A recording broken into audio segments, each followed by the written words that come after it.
హుదైబియా ఒప్పందం తర్వాత ముస్లింలు చివరకు యూదుల వైపు దృష్టి సారించారు. ఎందుకంటే యూదులు ఎప్పుడు ముస్లింలకు వ్యతిరేకంగా కుట్రలు పన్నేవారు. ఖందక్ యుద్ధాన్ని ప్రారంభించింది కూడా యూదులే. హుదైబియా ముందు వారిపై దాడి చేయాలి అని అనుకుంటే ఇప్పుడు మక్కా వాసులు ముస్లింపై దాడి చేయొచ్చు. కాబట్టి హుదైబియా ఒప్పందం తర్వాత మక్కా వారు 10 సంవత్సరాల వరకు పోరాడరు. కాబట్టి యూదులను వదిలించుకోవడానికి ఇదే సరైన సమయం. మరియు యూదుల ప్రధాన కార్యాలయం ఖైబర్ కోట అరేబియా మొత్తంలో అత్యంత శక్తివంతమైన కోటలలో ఒకటి. దాదాపు అరేబియా మొత్తం ఎడారి, కానీ ఖైబర్లో చాలా పొలాలు, పళ్ళు.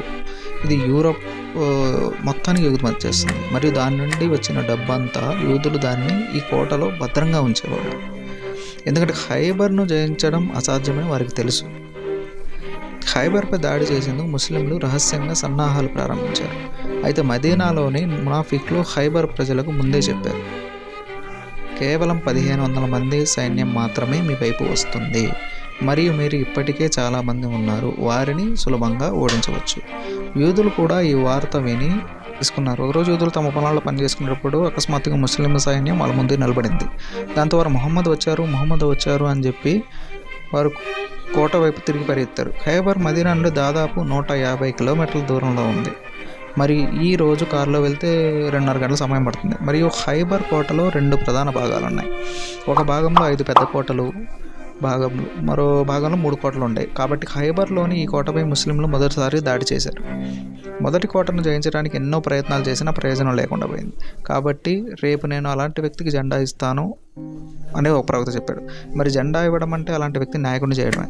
ఎవరు అల్లా మరియు అతని ప్రవక్తను ప్రేమిస్తారో, మరియు అల్లా అతని రసూలు అతన్ని ప్రేమిస్తారు, సహచరులందరూ అతను ఆ జెండా వస్తుందని చెప్పి ఆశపడ్డారు.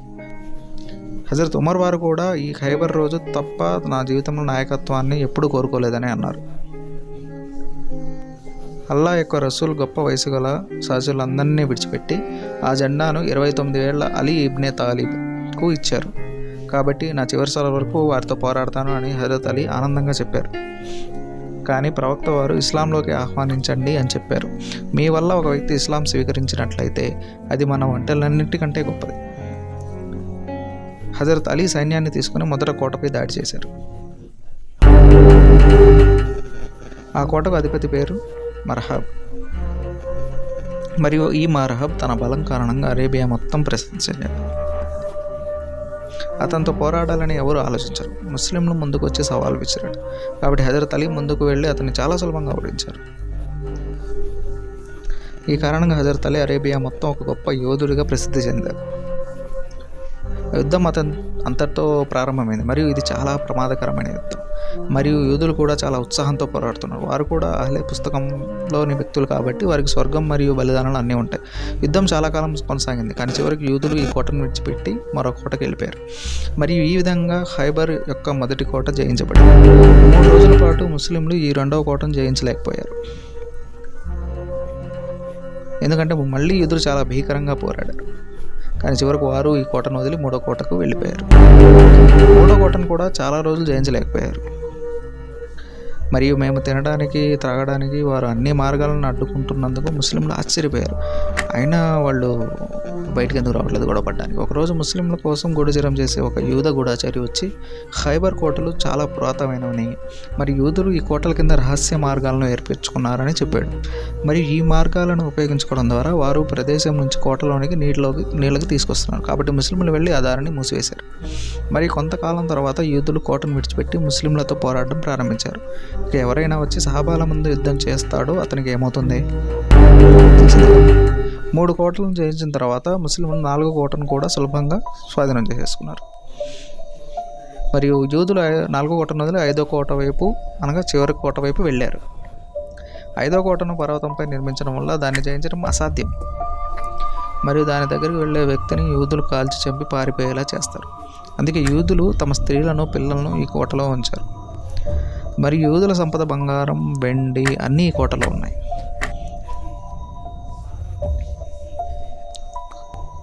మరియు చరిత్ర మనకు ఒక విషయం చెప్పింది, ఎక్కువ డబ్బు ఎల్లప్పుడూ యూదుల వద్ద ఉంటుంది అని.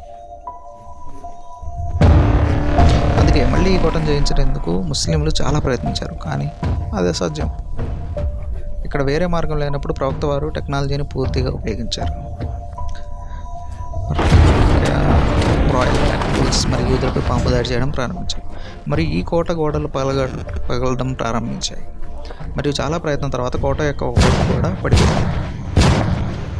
ఇది చూసిన ముస్లింలు పూర్తి స్థాయిలో దాడి చేశారు.